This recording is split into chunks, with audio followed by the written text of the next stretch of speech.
Israel സന്ദർശിച്ച US. State secretary Marco Rubio ഗാസയിലെ നിലവിലെ സാഹചര്യത്തെക്കുറിച്ചും യുദ്ധാനന്തര സമാധാന ശ്രമങ്ങളെക്കുറിച്ചും നടത്തിയ പ്രസ്താവനകൾ അമേരിക്കൻ ഭരണകൂടത്തിന്റെ പുതിയ നയതന്ത്ര നിലപാടുകൾക്ക് അടിവരയിടുന്ന ഒന്നാണ്. സമാധാനം ഉറപ്പാക്കാൻ തങ്ങൾക്ക് പ്ലാൻ ബി ഇല്ലെന്നും ഇസ്രയേലിന്റെ സുരക്ഷാ താൽപര്യങ്ങൾക്കാണ് പ്രാമുഖ്യമെന്നും റൂബിയോ വ്യക്തമാക്കിയത് ഗാസയുടെ ഭാവിയെക്കുറിച്ചുള്ള അന്താരാഷ്ട്ര ചർച്ചകളിലെ അമേരിക്കയുടെ കടുപ്പമേറിയ സമീപനത്തെയാണ് സൂചിപ്പിക്കുന്നത്. ഈ പ്രസ്താവനകൾ ഗാസയുടെ യുദ്ധാനന്തര ഭരണം, സുരക്ഷാ ക്രമീകരണങ്ങൾ, മാനുഷിക സഹായം എന്നിവയുടെ ഭാവിയെ എങ്ങനെ സ്വാധീനിക്കുന്നുവെന്ന് വിശദമായി പരിശോധിക്കേണ്ടതുണ്ട്. ഈ യുദ്ധത്തിന് പ്ലാൻ ബി ഇല്ല, സമാധാനം ഉറപ്പാക്കാനാണ് യു.എസിന്റെ ലക്ഷ്യമെന്ന റൂബിയോയുടെ പ്രസ്താവന നിലവിലെ സമാധാന ശ്രമങ്ങളുടെ ഗതിയെക്കുറിച്ചുള്ള അമേരിക്കയുടെ തീവ്രമായ കാഴ്ചപ്പാടാണ് വെളിപ്പെടുത്തുന്നത്. ഇതിനർത്ഥം യു.എസ്. മുന്നോട്ട് വയ്ക്കുന്ന സമാധാന പദ്ധതിക്ക് തിരിച്ചടി നേരിട്ടാൽ പകരം വയ്ക്കാൻ ഒരു ബദൽ നയം അമേരിക്ക തയ്യാറാക്കിയിട്ടില്ല എന്നതാണ്. ഇത്തരം നിർണായകമായ ഒരു സംഘർഷത്തിൽ നയതന്ത്രപരമായ പ്രതിസന്ധികളെയും തിരിച്ചടികളെയും നേരിടാൻ പ്ലാൻ ബി ഇല്ലാതിരിക്കുന്നത് ഒന്നുകിൽ യു.എസ്. അതിന്റെ നിലവിലെ തന്ത്രത്തിൽ അത്യധികം ആത്മവിശ്വാസം പുലർത്തുന്നു എന്നതിനെ സൂചിപ്പിക്കുന്നു, അല്ലെങ്കിൽ ഈ വിഷയത്തിൽ മറ്റ് സാധ്യതകളെ പരിഗണിക്കാൻ യു.എസ്. തയ്യാറല്ല എന്നും വ്യാഖ്യാനിക്കാം. ഇസ്രയേലിന്റെ സൈനിക നീക്കങ്ങളെയും ലക്ഷ്യങ്ങളെയും പരസ്യമായി പിന്തുണയ്ക്കുന്ന അമേരിക്കയുടെ നിലപാട് ഈ ഒറ്റയടി പാത നയത്തിന് ശക്തി പകരുന്നു. ഗാസയുടെ സുരക്ഷാ ക്രമീകരണങ്ങളുമായി ബന്ധപ്പെട്ട് റൂബിയോ നടത്തിയ പ്രസ്താവനയാണ് ഏറ്റവും ശ്രദ്ധേയമായത്. ഗാസയിലെ സുരക്ഷ ഉറപ്പാക്കാനായി ഇസ്രയേലിന് വിശ്വാസമുള്ള രാജ്യങ്ങൾ ചേർന്നൊരുക്കുന്ന ഒരു അന്താരാഷ്ട്ര സേന ഉടൻ രൂപീകരിക്കേണ്ടത് ആവശ്യമാണെന്ന് അദ്ദേഹം അഭിപ്രായപ്പെട്ടു.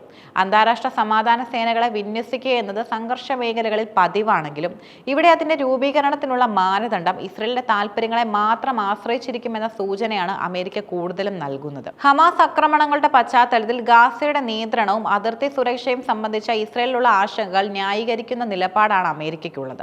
ഇസ്രയേലിന് വിശ്വാസമുള്ള രാജ്യങ്ങൾ എന്നതുകൊണ്ട് അർത്ഥമാക്കുന്നത് പലസ്തീൻ പ്രശ്നത്തിൽ പരമ്പരാഗതമായി പലസ്തീൻ പക്ഷത്ത് നിൽക്കുന്ന അറബ് യൂറോപ്യൻ രാജ്യങ്ങൾക്ക് ഈ സേനയിൽ കാര്യമായി സ്വാധീനം ചെലുത്താൻ കഴിഞ്ഞേക്കില്ല എന്നാണ്. ഈ സമാധാന സേനയിൽ പങ്കുചേരാൻ ഈജിപ്ത്, യു.എ.ഇ., സൗദി അറേബ്യ പോലുള്ള അറബ് രാജ്യങ്ങൾ സന്നദ്ധ പ്രകടിപ്പിക്കേണ്ടതുണ്ട്. എന്നാൽ ഇസ്രയേലിന്റെ പൂർണ്ണമായ അനുമതിക്കും വിശ്വസ്തതയ്ക്കും ഊന്നൽ നൽകുമ്പോൾ അന്താരാഷ്ട്ര സമൂഹത്തിൽ തങ്ങളുടെ നിഷ്പക്ഷത ചോദ്യം ചെയ്യപ്പെടാനുള്ള സാധ്യതയുള്ളതിനാൽ അറബ് രാജ്യങ്ങൾ ഇതിൽ പങ്കുചേരാൻ മടി കാണിച്ചേക്കാം.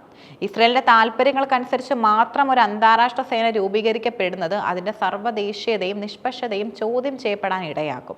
പലസ്തീൻ ജനതയുടെ സുരക്ഷ ഉറപ്പാക്കാനുള്ള UN ദൗത്യം എന്ന നിലയിൽ നിന്നും ഇസ്രയേലിന്റെ അതിർത്തി സംരക്ഷണം ഉറപ്പാക്കാനുള്ള സഖ്യസേന എന്ന നിലയിലേക്ക് ഇതിന്റെ ധർമ്മം ചുരുങ്ങാനുള്ള സാധ്യതയുമുണ്ട്.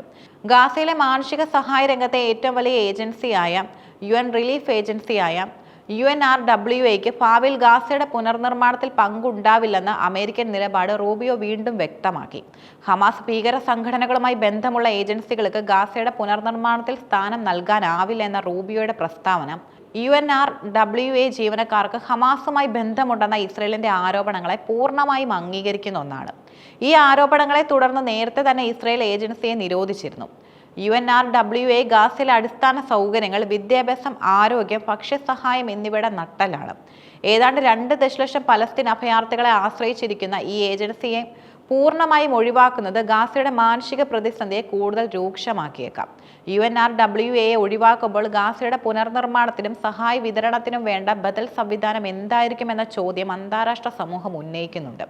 ലോകബാങ്കിന്റെയോ മറ്റ് അറബ് രാജ്യങ്ങളുടെയോ സഹായത്തോടെ പുതിയ ഏജൻസികളുടെ രൂപീകരണം വേഗത്തിലാക്കുക എന്നത് അമേരിക്കയ്ക്ക് മുന്നിലുള്ള വലിയ വെല്ലുവിളിയാണ്. മാർക്കോ റൂബിയോയുടെ ഈ പ്രസ്താവനകൾ ഗാസയിലെ യുദ്ധം അവസാനിച്ചാലും പലസ്തീൻ ഇസ്രയേൽ പ്രശ്നത്തിന്റെ അടിസ്ഥാനപരമായ രാഷ്ട്രീയ പരിഹാരത്തിലേക്കും കാര്യങ്ങൾ നീങ്ങുന്നില്ല എന്നതിലേക്കും വിരൽ ചൂണ്ടുന്നു. അമേരിക്ക പരമ്പരാഗതമായി ദുരാഷ്ട്ര പരിഹാരത്തെ പിന്തുണയ്ക്കുന്നുണ്ടെങ്കിലും റൂബിയോയുടെ പ്രസ്താവനകളിൽ പലസ്തീൻ അതോറിറ്റിയുടെ പങ്ക്, പലസ്തീൻ ജനതയുടെ രാഷ്ട്രീയപരമായ അഭിലാഷങ്ങൾ, കിഴക്കൻ ജെറുസലേം തുടങ്ങിയ സുപ്രധാന വിഷയങ്ങളെക്കുറിച്ച് സൂചനകളില്ല. നിലവിൽ ഇസ്രയേലിന്റെ സുരക്ഷാ ആവശ്യങ്ങൾ നിറവേറ്റുന്നത് ഒരു താൽക്കാലിക സുരക്ഷാ ക്രമീകരണത്തിനാണ് അമേരിക്ക ഊന്നൽ നൽകുന്നത്.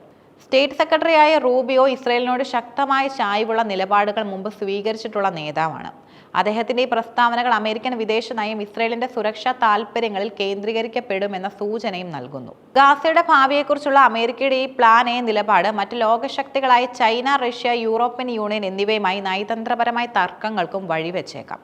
അന്താരാഷ്ട്ര തലത്തിൽ ഗാസയ്ക്ക് വേണ്ടി ശബ്ദമുയർത്തുന്ന ഈ രാജ്യങ്ങൾ ഇസ്രയേലിന്റെ താൽപര്യങ്ങൾക്ക് മാത്രം പ്രാമുഖ്യം നൽകിയുള്ള അന്താരാഷ്ട്ര സേനയുടെ രൂപീകരണത്തെ എതിർക്കാനുള്ള സാധ്യതയുമുണ്ട്. US സ്റ്റേറ്റ് സെക്രട്ടറി മാർക്കോ റൂബിയോയുടെ പ്രസ്താവനകൾ ഗാസയുടെ യുദ്ധാനന്തര കാലഘട്ടം ഘട്ടം സങ്കീർണവും വെല്ലുവിളികൾ നിറഞ്ഞതുമായിരിക്കും എന്നതിലേക്കാണ് വിരൽ ചൂണ്ടുന്നത്. പ്ലാൻ ബി ഇല്ലെന്ന നിലപാട് നിലവിലെ നയതന്ത്ര നീക്കങ്ങളെ കൂടുതൽ നിർണായകമാക്കുന്നു. ഇസ്രയേലിന് വിശ്വാസമുള്ള രാജ്യങ്ങൾ മാത്രമടങ്ങുന്ന ഒരു അന്താരാഷ്ട്ര സേനയുടെ രൂപീകരണവും UNRWA ഒഴിവാക്കിയുള്ള പുനർനിർമ്മാണ ശ്രമങ്ങളും ഗാസയിലെ സമാധാനം ഉറപ്പാക്കുന്നതിനേക്കാൾ ഇസ്രയേലിന്റെ സുരക്ഷാ ആവശ്യങ്ങൾ നിറവേറ്റുന്നതിനാണ് മുൻഗണന നൽകുന്നതെന്നും വിമർശകർ ചൂണ്ടിക്കാട്ടുന്നു. ഈ പ്രസ്താവനകളെല്ലാം ഗാസയുടെ പുനരുദ്ധാരണത്തെക്കുറിച്ചും പലസ്തീൻ ജനതയുടെ ഭാവി രാഷ്ട്രീയ അവകാശങ്ങളെക്കുറിച്ചുമുള്ള ചോദ്യങ്ങളും അന്താരാഷ്ട്ര സമൂഹത്തിന് മുന്നിൽ വീണ്ടും ഉയർത്തുകയാണ്.